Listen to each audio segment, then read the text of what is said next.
يعني لو نتحدث عن مسألة الإعلام فضيلة الشيخ، بما أن نظهر بعض اللقطات الآن، الإعلام يعني لم يكن مثل ما كان في مصر أو في تونس مثلا أو حتى في اليمن. يعني أين الإعلام؟ بعض القنوات المعروفة إخباريا والتي تغطي جميع الجوانب سواء في أوروبا أو في أمريكا أو حتى في دول الخليج أو حتى الدول العربية لم تظهر بالصورة المطلوبة هي حتى الآن. لماذا فضيلة الشيخ؟ السلاح الإعلامي هو أقوى وسيلة في نجاح هذه الثورات. الأسباب الحسية المادية غير الأسباب الشرعية التي أشرنا إليها من التوبة إلى الله ونصرة الله جل وعلا.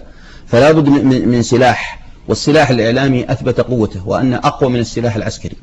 ونجاح الثورة في تونس وفي مصر هو بسبب قوة السلاح الإعلامي، ولو كان هناك تعتيم إعلامي لربما لم تنجح. وتم السيطرة والقضاء والقتل والإبادة. والأجهزة العسكرية قوية. وكان لقناة الجزيرة دور كبير جدا في تحقيق هذا النصر في مصر وفي تونس، وهم يشكرون على ذلك. إلا أن قناة الجزيرة مع الأسف الشديد، وأنا هذه رسالة أوجهها لهم، لم يقوموا بالدور المطلوب منهم في سوريا. السبب فضل الشيخ مع أنها معروفة، يعني هي قناتان وكل لها توجه. لكن السبب لماذا بالذات مثل ما ذكرت القناة التي ذكرتها قبل قليل، لماذا لم تغطي التغطية المطلوبة؟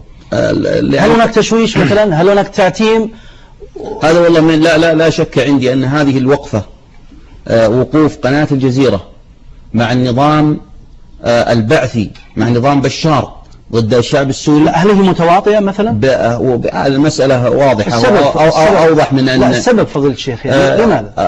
هو الدخول الجزيرة مع الأسف الشديد بأمثلة سابقة مع المعسكر الإيراني وتورطها في ذلك يجعلها خانعة وخاضئة لهذا الهلال الصفوي الرافضي.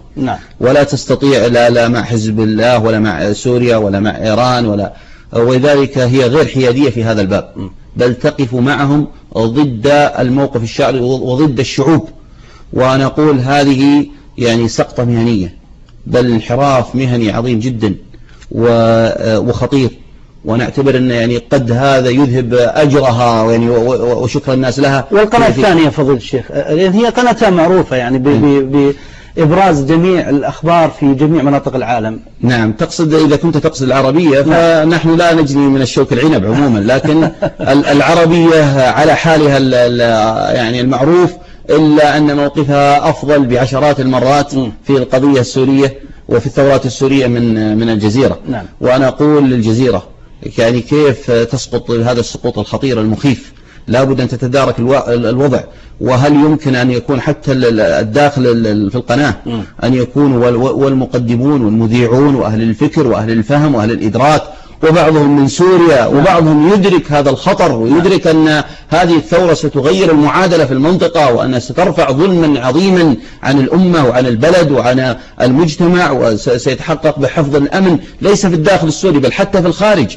المعادلة كلها ستتغير بإذن الله تعالى، ويرتفع ظلم عظيم جدا عن الأمة، وكثير من النزاعات والفوضى والقلاقل والحروب ستزول بإذن الله تعالى بزوال هذا النظام البائس الظالم، نظام بشار الأسد ومن معه. إلا أن الخنوع والخوف من المخابرات السورية تجعل مع الأسف الشديد. إذن حينما تحقق الثورة نجاحات معينة هي ممكن تظهر أمام العالم وتقول يعني غطيت هذه الثورة وغطيت هذه المظاهرات مثلا.